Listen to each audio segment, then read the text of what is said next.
With the holiday season fast approaching, I want to talk about something that's very important for jewelry stores all over the industry to start thinking about and be doing actively right now. The subject of this video is clienteling for Christmas.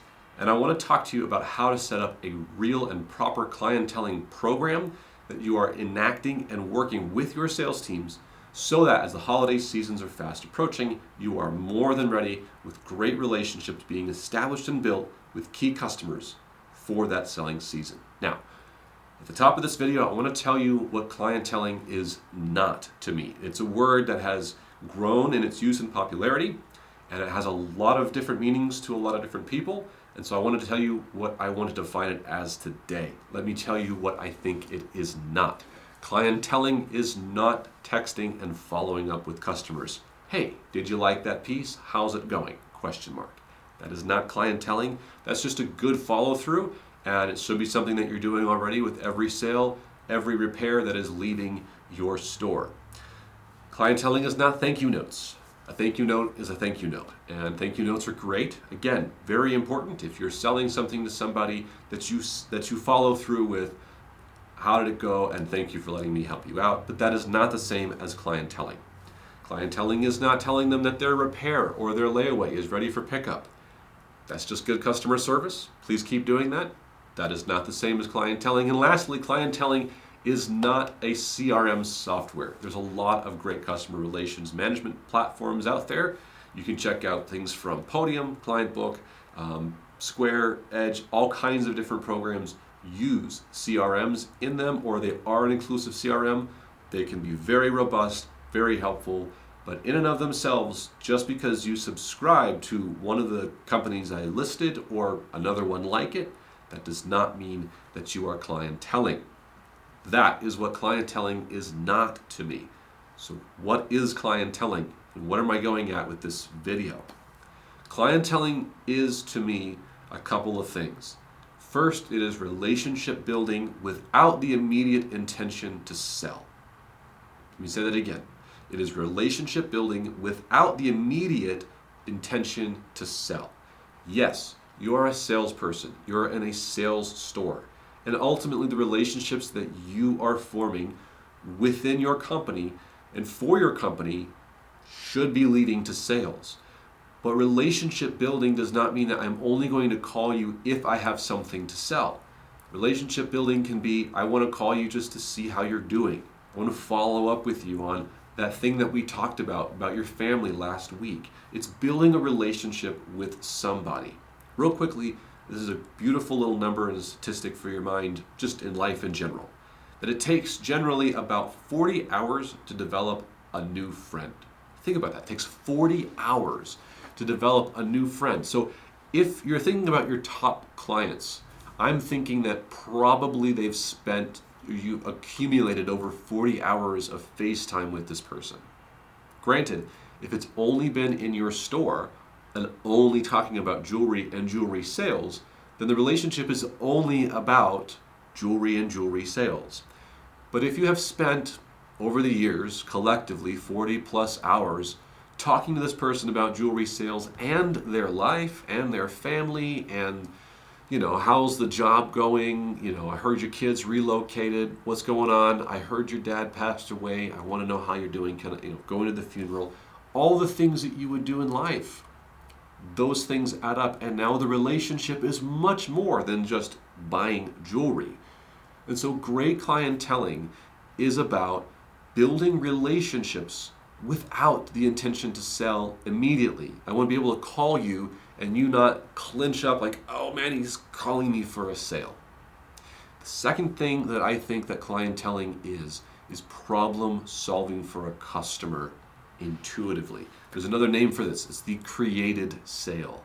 This is, I have a product or a service that I know will work perfectly for this person because I know it will solve a problem that they have. And so I'm going to call them because I know intuitively it will help solve a problem for them. And one of the ways we get there is by having intentional relationships that are mining for that person's problems. Okay? Let me give you an example. Because when I say the word problem, it doesn't always mean a pain. A problem could be My kids are getting married. I've got a daughter who's getting married next month. My wife is going to pick out dresses. She's trying to figure out what she's going to wear to the wedding, and she just hasn't had the chance to figure it out yet. She's still dress shopping today. Did you hear that? There is a problem in there. There's an exciting occasion coming. His wife doesn't have what she wants for the wedding. She doesn't feel like she's ready and dressed and prepared. What if you could find something that you know matches her tastes and would go with what she's trying to do with the wedding? You can start asking questions like, what's the wedding theme, the colors, etc. Look at what she's already bought in the past, what she's wearing now. And maybe you can make a suggestion. Hey, you know what? I see that she's worn pearls. She doesn't have pearl earrings. Check out these beautiful pearl earrings. What if she could wear that at the wedding? Look at what you're doing. You're solving a problem for someone that they didn't even know they had. He didn't even think to himself, you know what, if I could help her figure out what to wear for the wedding, I could be the hero. That would be awesome, wouldn't it? I could help her feel beautiful next to her daughter on the day of her daughter's big day. That would be awesome, wouldn't it? We're mining for things that will help someone fulfill a need or a want. And oftentimes, our customers don't know what our needs and wants always are. Heck, we don't even know what our needs and wants always are. So a great salesperson who's truly clienteling is listening intuitively, instinctively to their customers and mining for what are the problems that I can solve for this person. Not just make them up out of thin air, but think about what's going on in this person's life. And the only way you can really do this with earnest and authentic intention, being true to yourself and not twisting them and their arms just to make a sale. The only way you can do this is if you spend time listening, truly listening, and only offer a solution when you have one. That, my friends, is clienteling. Relationship building without the intention to sell every time, and problem solving intuitively with created sales. And that is what you should be doing right now as you get ready for the holidays. And so, for our trained retail subscribers to our management platform, I'm going to give you a few extra details and steps on how you can set up a program. We have a program designed for you specifically with this in mind to lead your salespeople through a step-by-step process. It's not just go out and call people and see how it goes. It's giving people the blueprints on not just calling people, but calling them with these thoughts in mind, building relationships and mining for problem solving that you can offer to them. So, train retail clients, go to trainretail.com, log into your platform. We've got more on this video for you there. Now, here on this YouTube video, I want to offer you a few bits of general pieces of advice because I want you to be able to execute on this as well. So let me give you some general thoughts on what you should be doing right now with your sales teams to get them ready and to get people clienteling right now, okay? The first thing that I would recommend is just to get out of your store. Get out of your business. One of the things we find with our clients so often is that they feel stuck or they are stuck in their business 40 plus hours per week.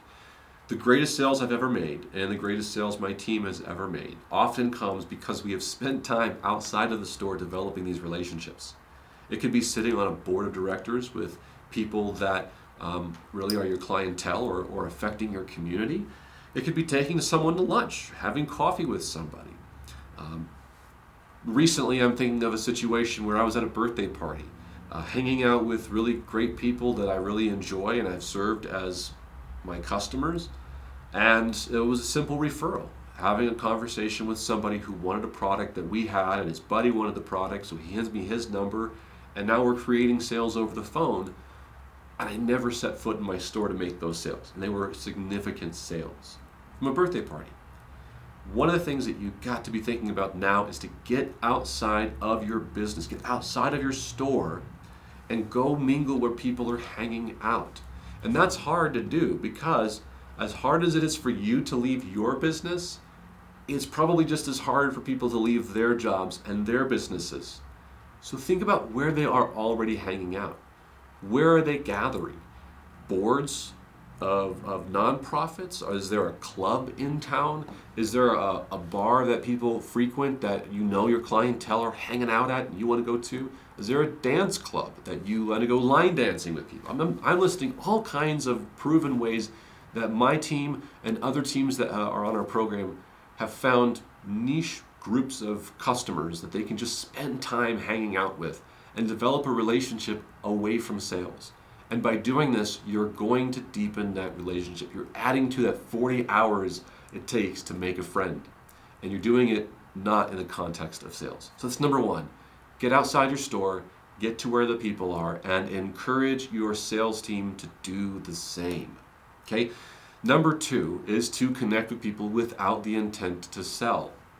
Let's have coffee. Let's have lunch. Pop on by and see them. One client we know has done a VIP program where they hand deliver them a thank you card. And the intention is not just to give them a thank you card, it's to hand deliver them a personal greeting and get to spend time with them in their business. Some of these people might be lawyers and doctors and attorneys, that they don't get pop-ins just to say hello. And so for them to do this, to go out of their way, to go meet them in their environment and just say thank you, I'm not here to sell you anything, I just appreciate you. That act right there was wildly profound for those clients. You can do the same, and I want to encourage you to do the same. All right? Reach out without the intent to sell. Now, the last thing I want you to think about, because remember, it's not just reaching out without the intent to sell. Clienteling is also about problem solving. So, reach out to people with a specific piece in mind for a specific reason. Start with your fast sellers. Take a look at them, and this time as you lay them out in front of you, maybe physically or you look at a fast seller report from your business, think about the pieces of jewelry that are in front of you and start putting names to them. Who speaks to you? When you see that piece, does that shout so-and-so? And then ask yourself, why? Do they have an event coming up, a birthday, an anniversary? Do I know if they have one of those things coming up? And if not, maybe I should find out. Put it out in front of you and assign names to those fast sellers and reach out to those people with the intent to show and sell that piece. A team member of mine recently did this. It was an artsy piece that came in. We had it for a while and we didn't know who to sell it to. She knew an artist and she messaged that artist, and that artist loved the piece. It was like it was made for them. And they left thanking us because they had an opportunity to buy something that nobody else had and perfectly suited them. Created sales is a part of clienteling. So list out your fast sellers, put names to them of your customers and your people. And if you need to, look at your top customer sales report and try to match it with pieces you have in the store. Both of those methods work. And have your sales team do the same. Make a plan to reach out to them and show them these wonderful pieces. That is clienteling. Now again, for all of our management subscribers, go over to trainretail.com. On the management side, this video will continue with how you run a specific sales team training approach to clienteling. And we'll give you all the data and information, and for all of our one-on-one clients, we will lay out all of that data for you, do all the heavy lifting for you to make it super easy.